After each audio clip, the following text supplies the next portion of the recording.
Shalom bien-aimés dans le Seigneur, c'est encore un plaisir de nous retrouver sur votre chaîne Clé de David TV, dans cette émission qui est aussi la vôtre, n'est-ce pas, car elle est pour notre édification commune, qui s'appelle Alors avance, parce que tous les jours, comme on dit, on doit cheminer dans le cœur de Dieu et avancer dans la foi. On ne doit pas stagner, l'enfant de Dieu ne stagne pas. Si stagne, c'est qu'il a un problème, alors il doit regarder encore à Dieu, car tous les jours, on regarde à Dieu. Que ça aille bien ou pas, même dans les tempêtes, les turbulences, regardons à ce Dieu-là qui nous a aimés le premier et qui nous l'a prouvé en donnant Jésus-Christ, son Fils bien-aimé pour notre vie. Alors, nous démarrons une nouvelle série. On aura encore beaucoup à dire là-dessus. Une série qui s'appelle en fait, ce qui est sur la fidélité de Dieu. Amen. Vous savez, on a observé que quand on est dans des périodes difficiles, à un moment, l'enfant de Dieu doute. Il doute parce qu'il a mal, il doute parce qu'il souffre, il doute parce qu'il ne comprend pas qu'est-ce qui lui arrive. Et pourtant, notre Dieu là, il s'appelle fidèle. C'est un Dieu qui est fidèle, qui n'a jamais laissé tomber ses enfants. Alors, dans la parole de Dieu, nous allons prendre quelques petits exemples progressivement pendant qu'on va cheminer cette série. C'est une série où on va pas entrer dans les définitions ou autre chose, mais on va juste prendre des exemples imagés dans la Bible où on comprend que ce Dieu est fidèle. Ce Dieu, il est fidèle. Ce qu'il dit, il le réalise. Ce qu'il promet, il le fait toujours. Amen. Alors, pour nous aider, nous allons prendre un texte dans Josué. Donc, c'est dans Josué 2. Je vous raconte d'ailleurs l'histoire rapidement. Il y a Josué. Vous savez que Josué, vous le connaissez, j'espère. C'était le fidèle lieutenant de Moïse. Et Moïse, suite à malheureusement quelque chose qui s'était passé, Dieu lui avait dit, ok, vous allez regarder la terre promise de loin, mais vous n'allez pas faire entrer le peuple.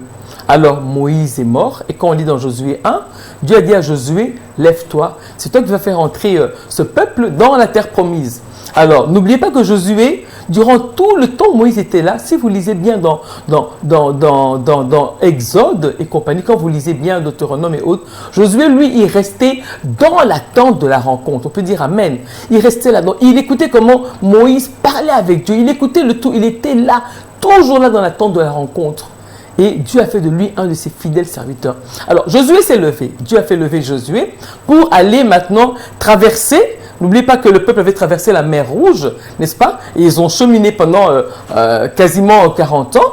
Et après, maintenant, ils sont arrivés devant le Jourdain. Maintenant, il fallait traverser le Jourdain. Alors, parmi les premières villes qui étaient là après le Jourdain, il y avait Jéricho. Josué, qu'est-ce qu'il a fait? Il a pris, lisez, moi j'aime lire ces choses-là. C'est dans Josué 1, 2, il y a beaucoup à dire là-dessus. N'est-ce pas? Alors, on voit, qu'est-ce qu'il a fait Josué? Il a pris 2 espions. Vous vous souvenez, lui était parmi les espions que Moïse avait envoyés, les 12. Il y avait lui et Caleb qui sont revenus, ont donné la fidélité à Dieu, mais les 10 autres ont murmuré. Et Dieu a fait grâce, il a dit que Josué et Caleb, jamais ils vont disparaître, ils vont rester là. Alors, Josué, qu'est-ce qu'il a fait? Il a repris la même méthode que Moïse a appliquée. Il a pris 2 espions. Il a dit, ok, il y a la ville ici, Jéricho. Allez dans Jéricho, allez voir comment elle est tout, pour qu'on puisse s'organiser pour aller attaquer. N'oubliez pas que Josué, comme on l'a dit, c'était un fidèle lieutenant de Moïse. Et c'était lui souvent qui conduisait le peuple dans la guerre. Et ils avaient des grandes victoires. C'est très intéressant à lire. Prenez le temps de lire, bien aimé. Lisez le Pentateuque, il y a des histoires formidables qui nous édifient. Alors, Josué, qu'est-ce qu'il fait? Il envoie 2 espions. Ces espions, maintenant, quand ils entrent dans Jéricho, ils commencent à regarder. Et Dieu, je dis, c'est la grâce de Dieu. Ils arrivent chez une dame qu'on va toujours appeler Rahab, la prostituée. Alors, ils arrivent là-bas. Rahab, justement, les fait entrer. Ils doivent passer la nuit. Maintenant, le roi de Jéricho, et ça, c'est dans Josué 2, je vous résume pour aller rapidement. Maintenant, le roi de Jéricho, on lui dit, attention, 2 espions israélites sont entrés, ils sont chez Rahab. Alors, maintenant, rapidement, on envoie des gens aller toquer chez Rahab. Alors, je vous lis ici, voilà. Alors, ici, à partir de Josué 2, le verset 4. Maintenant, le roi de Jéricho, non, verset 3. Voilà. Le roi de Jéricho envoya dire à Rahab, fais sortir les hommes qui sont venus chez toi, qui sont entrés dans ta maison. En effet, c'est pour explorer tout le pays qu'ils sont venus. Le verset 4 dit, la femme prit les 2 hommes et les cacha. Puis elle dit, il est vrai que ces hommes sont arrivés chez moi, mais je ne savais pas d'où ils étaient. Et au moment où on allait fermer la porte à la tombée de la nuit, ils sont sortis, j'ignore où ils sont allés. Dépêchez-vous de les poursuivre et vous les rattraperez. Et à ce moment-là, on dit bien dans le verset 6, elle a fait monter les espions sur le toit et les a cachés sous des tiges de lin qu'elle y avait arrangées. Et entre-temps, les gens du roi qui sont venus, ils n'ont pas vu dans la maison de Rahab les espions, puis ils sont partis pour les suivre. Alors, ce qui est intéressant, c'est que, regardez Rahab. N'oubliez pas qu'elle ne connaissait pas Dieu, n'est-ce pas? Elle ne connaissait pas Dieu. L'histoire, elle est intéressante. J'espère que je pourrais la terminer dans cette émission. Alors, ce qui est intéressant, c'est que quand vous prenez du verset 8 jusqu'au verset 13, Rahab explique comment la vision que eux ils ont d'Israël. Il dit voilà, on a appris que vous êtes un peuple que Dieu est avec vous. Comment vous êtes en train de partout où vous passez, vous avez des victoires. Maintenant, elle demande une faveur pour elle. Elle dit écoutez, moi je vous ai caché, mais prenez soin de moi.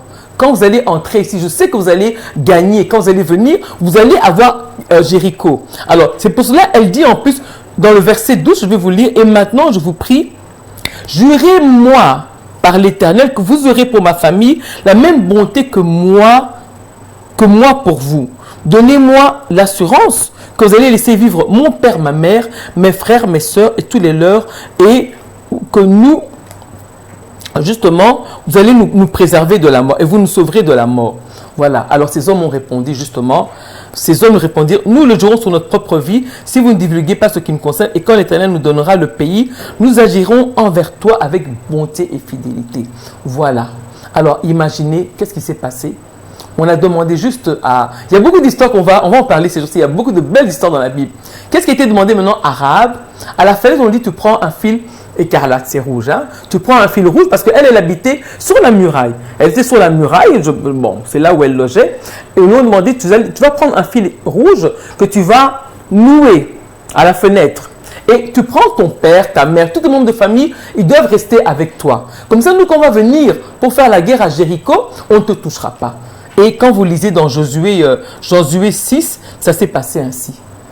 Quand le peuple est arrivé, il y avait un mot d'ordre. Personne ne touche à Rahab. Et les espions sont montés, l'ont prise, l'ont fait descendre, elle et toute sa famille. Et quand Jéricho est tombé, Rahab a été préservée. Et encore plus, vous savez quoi? Rahab, elle est un des ancêtres de David. Vous savez cela? Rahab est un des ancêtres de David. Voilà la fidélité de Dieu. Voilà cette femme qu'on appelle toujours, malheureusement, Rahab la prostituée. Bon, c'était son métier, mais je suppose qu'elle s'est bien convertie après. Amen, je suppose. Hein? Voilà comment cette femme, parce que elle a compris en quelques secondes les desseins de Dieu à travers ces hommes-là. Elle les a cachés. Et elle a été préservée, elle et toute sa famille. Et ils ont pu donner, Dieu l'a mis dans la descendance divine. Vous imaginez, voilà ce que fait un père fidèle. Bien aimé, c'est un père fidèle. Il ne laisse jamais tomber les siens, même en dernière seconde. Il ne laisse jamais tomber. Voilà Rahab aujourd'hui, quand vous lisez, je vais vous donner le passage la prochaine fois qu'on va faire un récap. Elle est aujourd'hui dans la lignée divine, parce que je pense qu'elle doit être la grand-mère ou bien l'arrière-grand-mère d'Ésaïe, le père de David. Voilà cette Rahab-là. Parce qu'elle a témoigné de la bonté aux espions, elle a compris les desseins de Dieu. Bien aimé, vous avez accepté Jésus comme Seigneur et Sauveur de votre vie. Vous croyez qu'il va vous laisser tomber? Vous croyez que dans les difficultés, Dieu vous laisse tomber? Non. Il s'appelle fidèle et le manifeste toujours. Mais, restons accrochés. Lisez cette histoire de Josué 1, 2 jusqu'à 6. C'est super. Que Dieu vous bénisse à la prochaine. Amen.